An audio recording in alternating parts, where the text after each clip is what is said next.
Alright, hello and welcome back to the RV vlog, guys. So, we're in Chilliwack Walmart right now. I thought we'd be picking it up and probably heading back into the mountains and going off to a nice recreation site somewhere.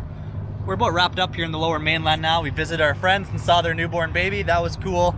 Took advantage of the gym, kind of hung out at Walmart's, and that's all we kind of had in mind for being down in the lower mainland. So we want to get back to camping. It's Wednesday today though, so Alysha spent all day getting that Wednesday video edited and up to you guys. And it's already like 2:30 or something, so sunset's in 2 hours. So we're probably gonna take a night to ourselves here in the Walmart parking lot. We're gonna get some pizza, maybe a movie night, do a little bit of RV living, chilling, and then tomorrow we're gonna hit the road to a kind of recreation campsite, guys.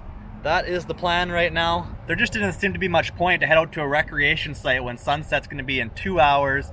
There'll probably be an hour to 2 hours of driving to get there, so why get out to a campsite and get out there in the nighttime just to settle in and not be even able to see where you're camping. So let's take it easy, guys.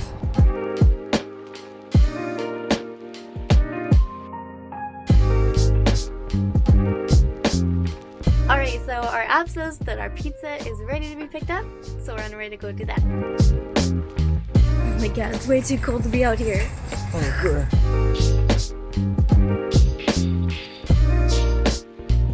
Oh, yummy! We're in the middle of the road, but look, guys. Alright, so we got our pizza and we've got ourselves set up for the movie today. We're gonna watch El Camino. It's that movie that just came out about Jesse Pinkman's life after the Breaking Bad series. So we're gonna try that out. Have some pizza. Yeah, good chill night. Hi, guys. See you. Good morning, guys. So I'm just running into Walmart here quickly to grab a couple of groceries and some more water, and then we're going to be hitting the Coquihalla today. So we're going to be heading towards Merritt and back slowly towards Salmon Arm, which is very, very sad, but let's do it.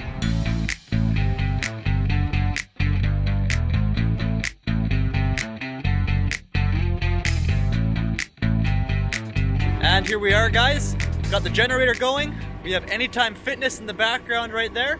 So we're gonna get a workout, get a shower in, so we're freshened up for a little bit of boondocking and free camping, hopefully. Using the generator quick though. Last night our battery got down to 11.9 volts for anyone out there who kind of gets the RV batteries. That's like around our 50%, I think, which is about as low as we ever take it. That furnace being on all last night. Holy cow, the furnace uses so much power, guys. Good thing we got a generator. Anyway, jump back in the RV, get ready for the workout here, and we will see you after when we're ready for the open road, guys.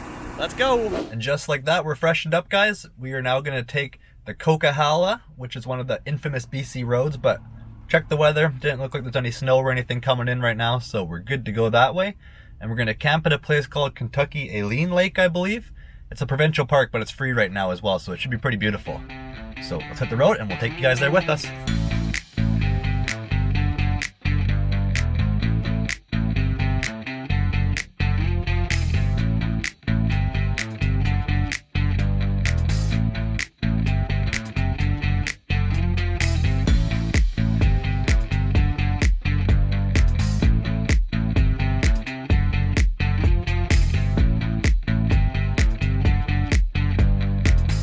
I hope you can hear me here, guys, but holy cow, the Coquihalla is very steep. I don't know the exact grade for you right now, but this section is crazy.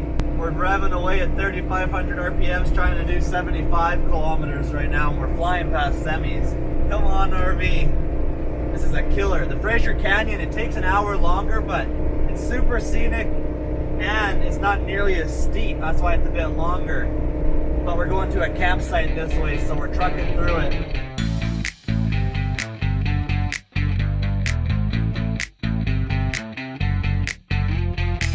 Wow, okay, this campsite is so pretty. Oh, my lights are on. Oh yeah. Oopsies. It's a provincial park and it's reservable in like the normal months, not November, but it's usually pretty busy here, I've heard, and you can just see from looking at the reservations online, but we've never been out here and it's empty and it's so pretty. Yeah, it's a pretty cool spot. Spend the day here and hang out a little bit. It's already getting dark. It's only like 4:30 right now, which is kind of unfortunate, but it's good to check out all these kind of spots. We're enjoying kind of finding all the different rec sites and doing the provincial parks while they're free. Then next year we'll kind of know where we want to go, and if we want to book in advance, we can do that. Oh my god, I just noticed your hair. What the heck? Just judging my hat hair I got going on under my hat. You can see the indent of where his hat was tightened. Oh my god. Hey, man, you hear me out.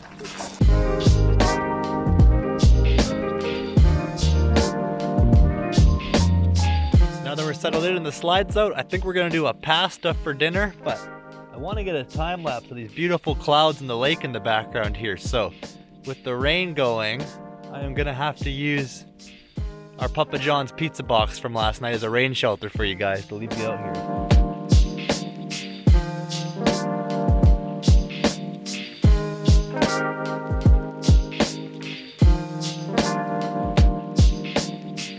And just like that, Alysha has pasta prepared. She made the sauce and the meatballs. And then we're gonna call it a night here, and we'll pick up and see you guys in the morning. Alright, and good morning guys. So really quick, I wanted to touch on the RV batteries and talk batteries a little bit. I'm gonna have to fire the generator up pretty soon because the furnace got us super low again, like it does every night basically now, kicking on so frequently. But our RV has 3 100 amp batteries in it located below the stairs when you enter it. So we get 50 usable hours out of each, because you don't want to take your batteries down below half because it's not healthy for them unless they're lithium, which ours aren't. So we get 150 working amp hours on a 12 volt battery system.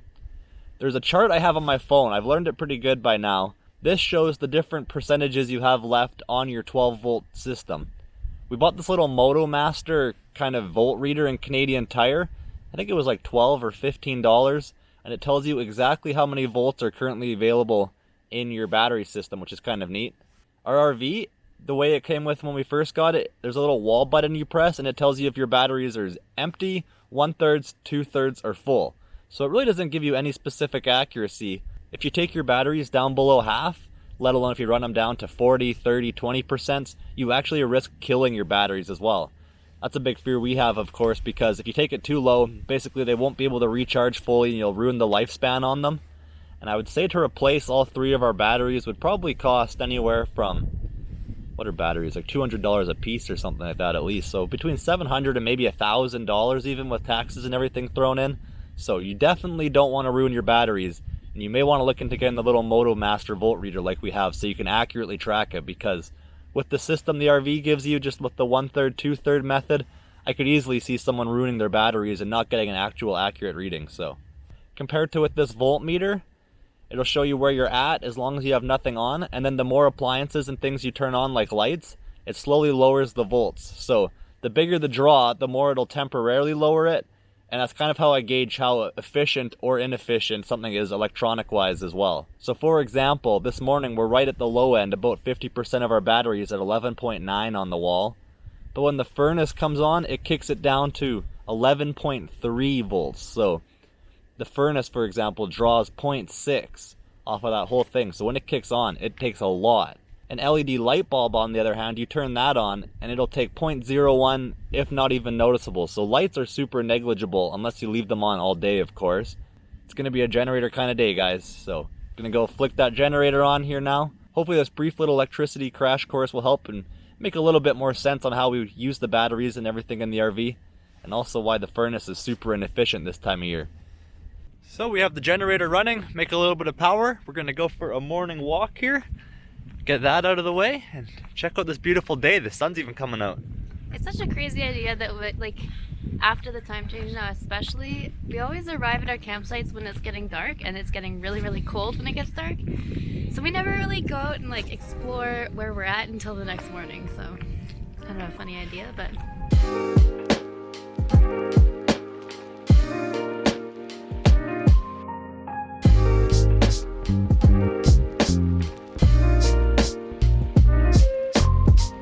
another awesome provincial park, guys. There's campsites all around here. There's these lakes. There's a whole bunch of different little lakes. There's campsites where we are now. There's campsites across the lake, even back farther. And then there's trails all the way around the paths, and there's bridges. This is a super cool spot. Man, good campsite if you're looking for one, guys. Anyway, guys, that's about it for our walk. I think we're gonna head back to the RV and get some breakfast going here. So until next video. see ya! Bye.